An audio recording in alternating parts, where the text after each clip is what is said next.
tersebut Yang Berhormat Tanjung Karang. Assalamualaikum warahmatullahi taala wabarakatuh. Salam sejahtera dan salam Malaysia Madani. Selawat dan salam kepada junjungan besar Nabi Muhammad sallallahu alaihi wasallam.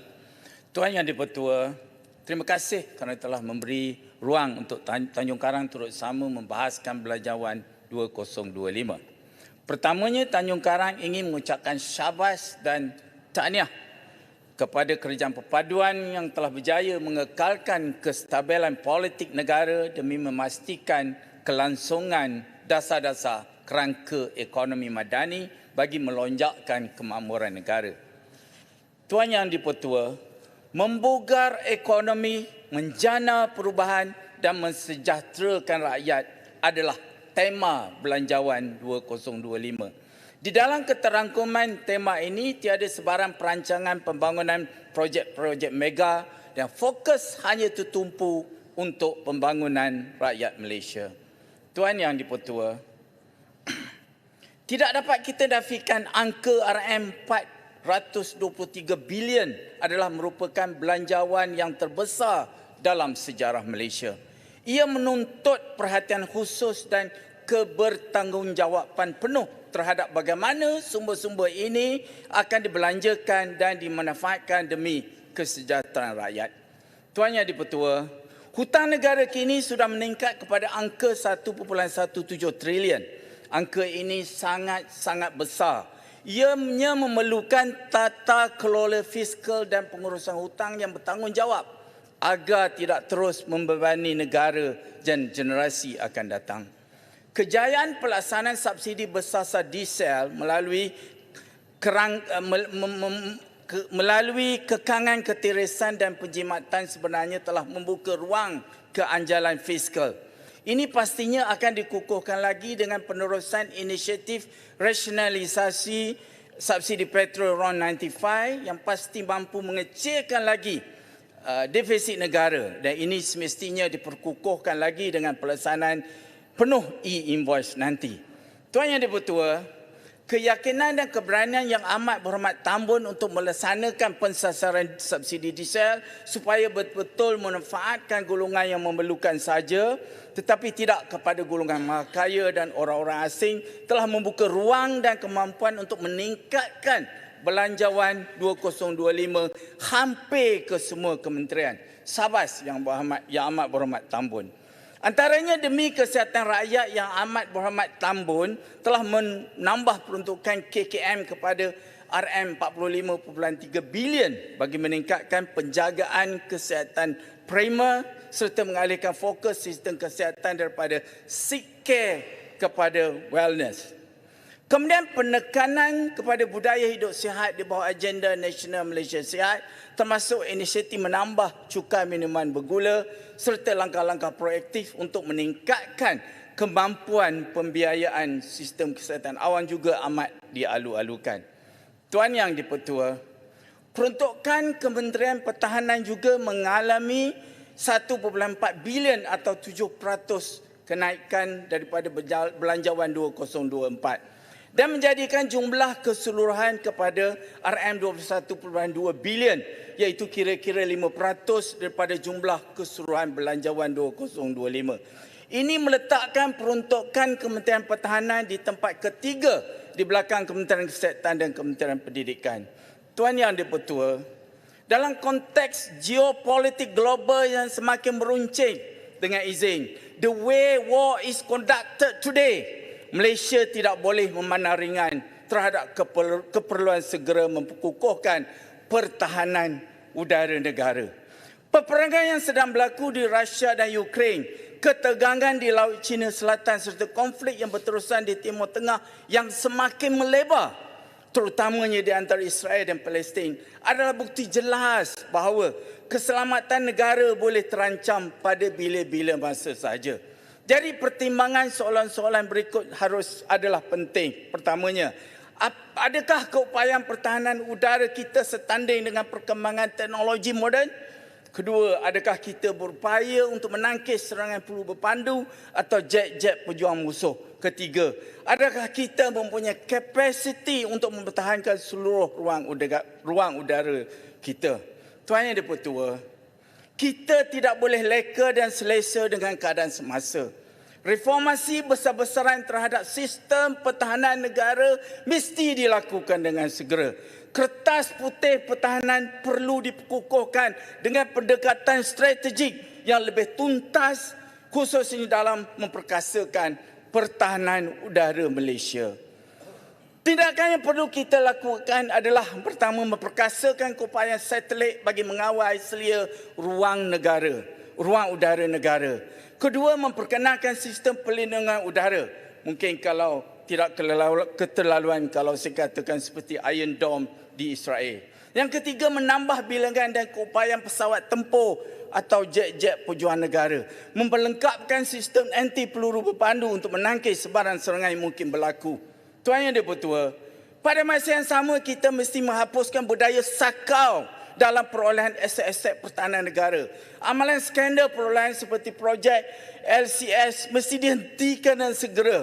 Kita memerlukan pendekatan zero tolerance terhadap mereka yang cuba mengambil kesempatan dan atas keselamatan negara. Ini bukan soal keuntungan peribadi, tetapi soal keselamatan dan kedaulatan negara. Tuan Yang Dipertua, melalui tweet Februari 2024, Menteri Pertahanan Singapura Mr. Ng Eng Heng dengan izin, I have reversed my assessment for today's generation in Singapore and elsewhere. The risk of regional and even global conflict in the next decade has become non-zero. I do not make this assessment lightly. Tuan Yang Dipertua, Singapura walaupun hanya sebuah negara kecil, telah memperuntukkan belanjawan terbesar untuk pertahanan negaranya, mengatasi bajet Ministry of Education dan Ministry of Health.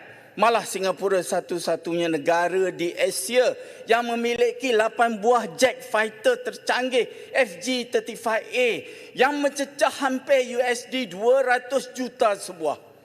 Jika Singapura cukup bersedia dan terkehadapan dalam pertahanan udara, maka Malaysia juga mesti bertindak segera untuk memastikan kita tidak ketinggalan dalam aspek ketenteraan ini, terutama teknologi canggih dan pertahanan udara.